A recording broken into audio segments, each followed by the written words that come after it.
What's going on, everybody? Hope you guys are doing good this weekend. I don't know if you guys are local or not. I know a lot of you guys might not be. We've been doing a lot of fire around here lately, so it's good today. I don't know if you can tell. It's a little smoky out here, but it's getting better. I know the world's a crazy place right now with everything going on.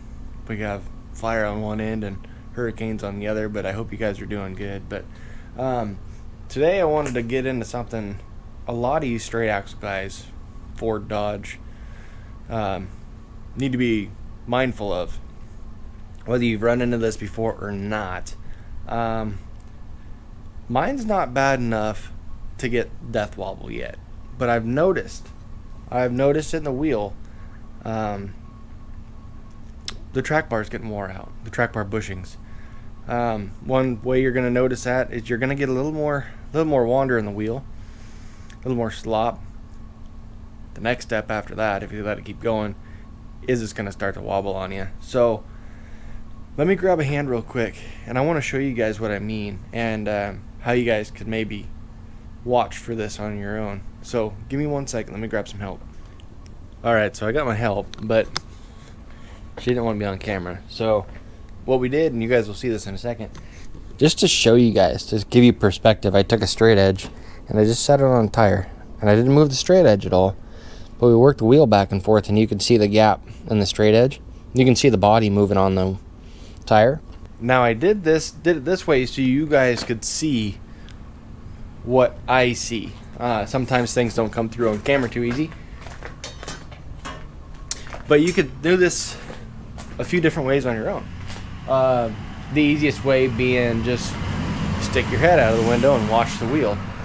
If the body's moving back and forth on the wheel, you know you have slop somewhere. Actually, you know you have slop in your track bar.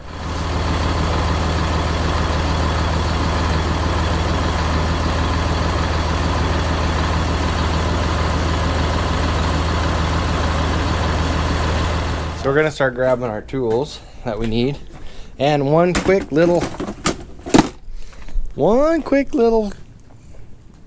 helping hint on these Dodges, and I think some of the Fords it's helpful too. Turn the wheels to get to that lower bolt. You will see it in a minute, but that lower bolt is right where the drag link comes down into the tie rod, and if you don't turn the wheels like this, it's an absolute pain in the butt. And you'll see that in a minute, but let's get our tools together. So I'm gonna need a 15/16 because of the drop bracket on the on the drag link. We're gonna need that. I'm gonna need sockets.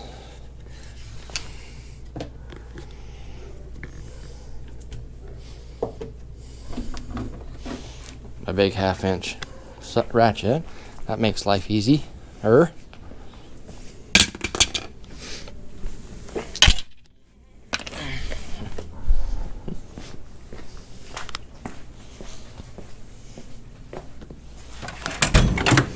Also feel like I'm gonna want some extensions.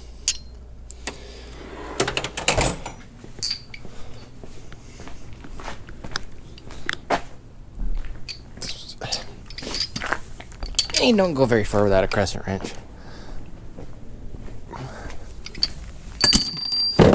So this bolt right here is the lower bolt, and this is what I'm talking about. If you don't turn the wheels, this section right here where the drag link comes down into your tie rod, that section right there will be right in line, if not a little ahead of that, and you won't be able to get to that bolt. So if you turn the wheels, you can. This lift has a drop bracket for the track bar to keep it kind of more in line where it should be. So this isn't the factory size. What this is a 15/16. You can tell by the marking on the bolt it's metric, but it'd be 24 millimeter. So 15/16 there. So this one down here is a factory bolt, which mind you is metric as well, but we're gonna get lucky and it's gonna be a 13/16. And I think that's right around, oh, that's probably right around 21 millimeter. So this bottom one is gonna have a flag bolt or a flag nut. And what a flag nut is, and I could show you better when it's out, but it's got this flag basically pressed onto the nut so that you don't have to try to weasel a wrench in there. They're great when they work, but sometimes they strip out. So let's see what our luck does to get this thing out of here.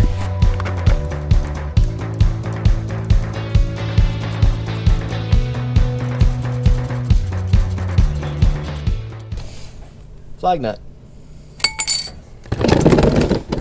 Alright, now the 15/16's in. Now since this one is aftermarket, this isn't going to be like everybody else's. It's got a nut on the backside, which we're just going to grab with our trusty crescent wrench, because I don't have the right stuff again. Surprise, surprise.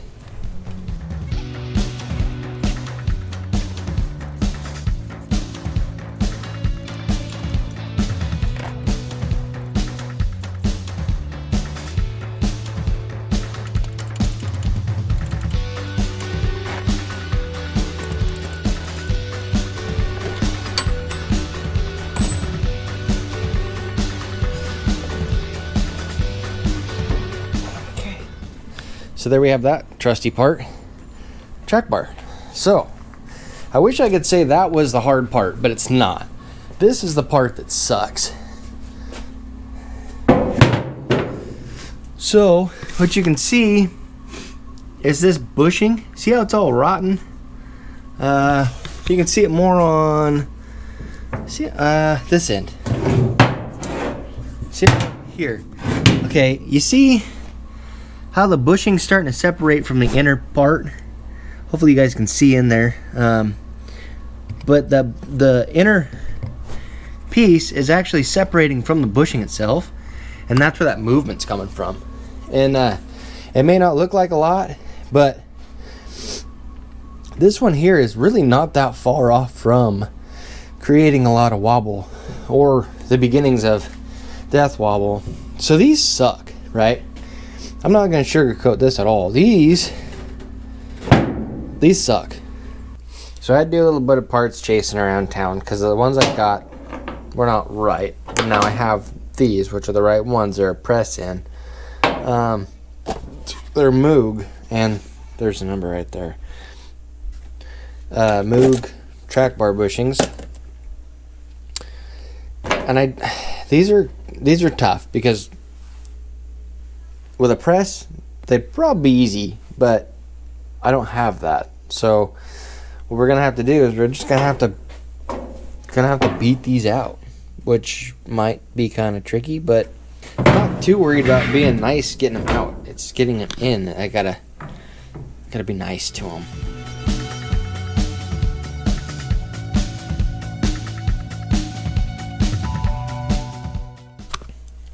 Brute force and ignorance pays off in the end. So they came out way easier than I thought. But, I mean, you can see that this one here? This one here out slipping out. That rubber's shot. And that centerpiece should not move. So now we got to do this in a less destructive way. One thing I like to do, and it's well, quite frankly, it's a little destructive, but I'll find a socket that will fit around the outside, which I might not have. That one right there. And we'll come back over here, and we're gonna beat on the socket. We're just gonna do the opposite, and they need to be, well, they need to set in halfway, so they're gonna be like that. So, let's see if we can't get them pressed in.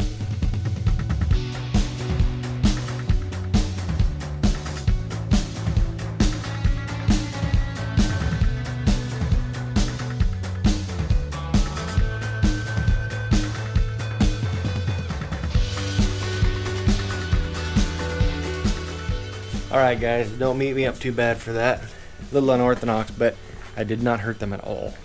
So, now, all we gotta do is put it back in.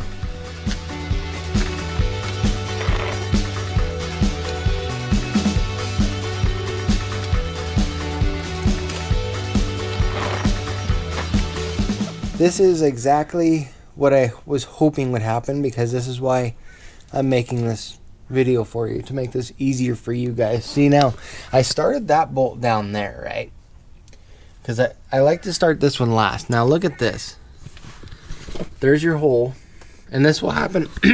This will happen with or without the compensation bracket, the drop bracket. See how that hole doesn't line up anymore? It's because the truck shifted when I took the bar out. So what we need to do, and this makes things easier, get your hands on a ratchet strap. I hooked it up here and down on the axle. So what this is gonna do, so you can see still we don't line up, right? So what you're gonna wanna do,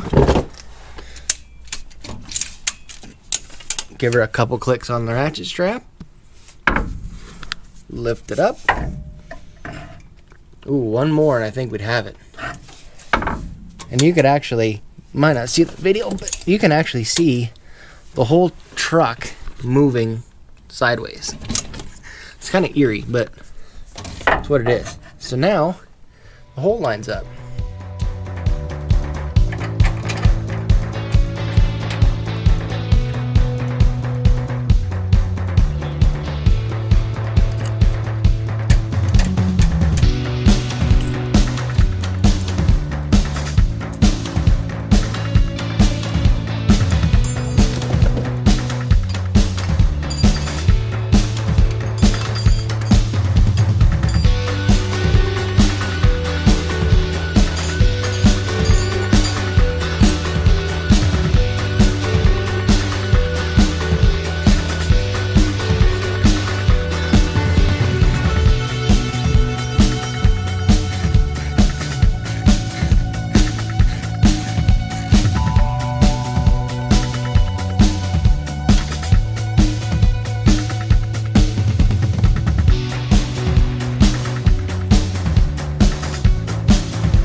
So there you go.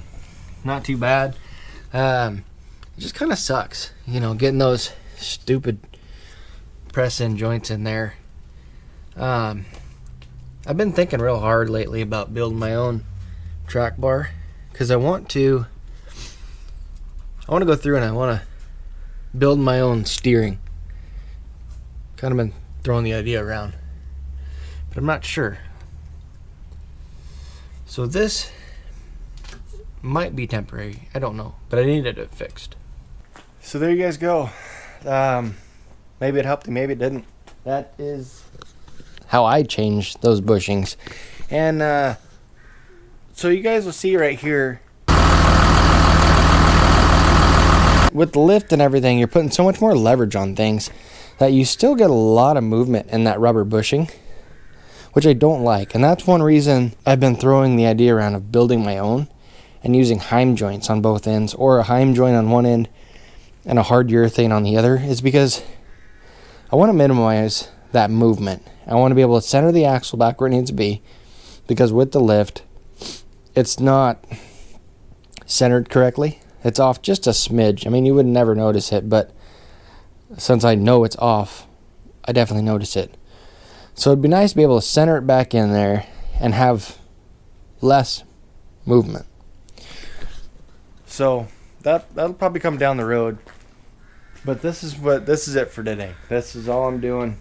At least it'll go down the road better. So I want to thank you guys for watching, and like always, if you're not subscribed, please do, because it really helps grow this thing.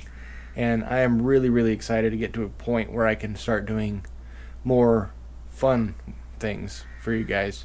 But with all that being said, I appreciate you guys watching, following along, and leave me a comment in the comment section. Let me know what you thought about this shit show. So thank you for watching, and we'll see you on the next one.